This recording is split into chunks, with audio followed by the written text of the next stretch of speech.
When the Nazis occupied France during World War II, their ferocious propaganda machine worked to indoctrinate citizens into their warped value system, including an intense disdain for Freemasonry. One of their tools was the 1943 movie Occult Forces. Ignoring the fact the film is grainy with poor sound quality, factually inaccurate, and uses sinister props that conjure up visions of Plan 9 from outer space, it provides some insight into what may be a contributing factor to any anti-Masonic sentiment in France or elsewhere today. Maurice Ramet plays Pierre Avenel, the film's protagonist. Ramet was a B-list French actor who had even played in anti-Nazi films. However, he had a quick, if not predictable, change of heart once the Gestapo took charge.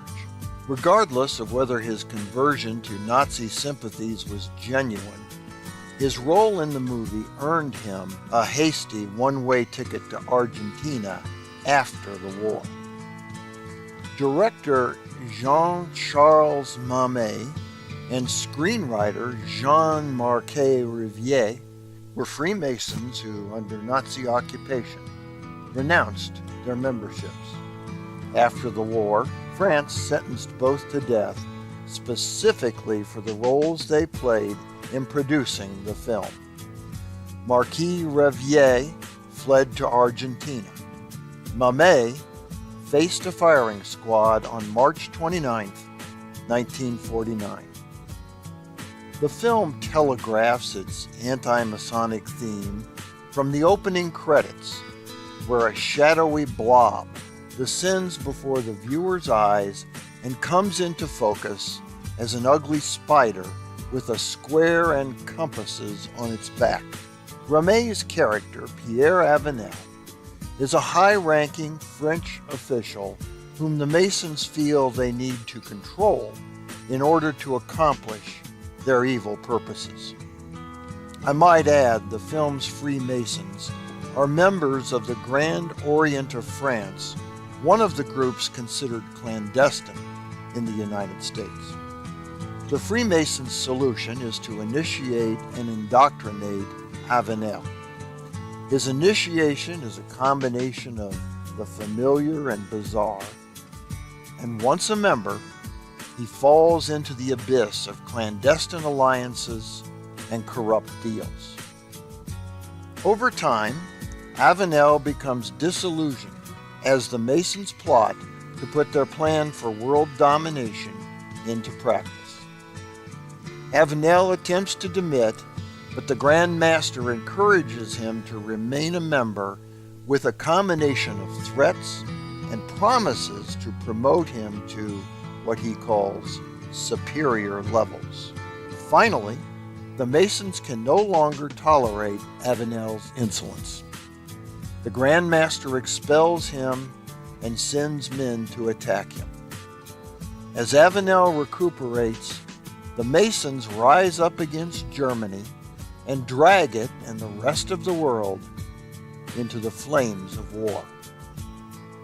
There is no telling what influence this film had on audiences at its release. It certainly had enough impact to have Ramet, Mamet, and Marquis Riviere convicted of collaborating with the enemy. Some of the accusations and myths about Freemasonry which it brought into focus were the following.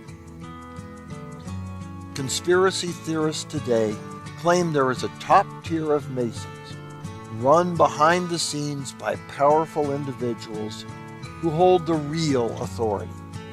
Outside that elite tier, average Masons like you and me don't know what's going on. In Masonry, the Grand Master tells Avenel, we hide everything from the little people. Claims abound that there are higher degrees in the craft, whose recipients learn the real secrets and gain the real benefits and power of the fraternity.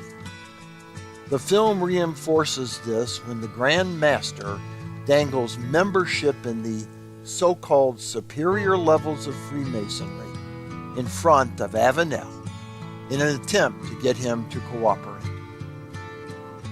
The film depicts Masonry's perceived anti-Catholic stance by the fact that Avenel is himself a member of the Catholic Church. In the investigation scene, one member of the committee literally gasps upon learning Avenel is Catholic. It takes fancy footwork to convince the committee members Avenel is spiritual, but non-practicing. Even at that, his election to receive the degrees is not unanimous. The audience is made to see brothers as social climbers who seek and grant favors among themselves. Government officials hand out jobs, and judges acquit the guilty because of the bond of fraternity.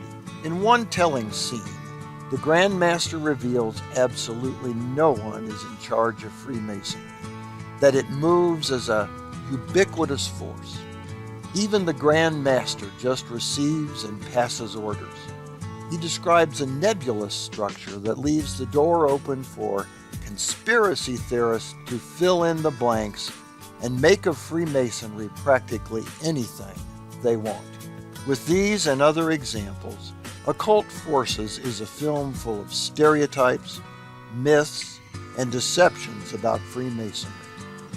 These misrepresentations so parallel some of the outrageous claims of anti-Masons today, one wonders if this single piece of Nazi propaganda merely included existing fabrications or was, in fact, the origin of prevailing myths about the fraternity.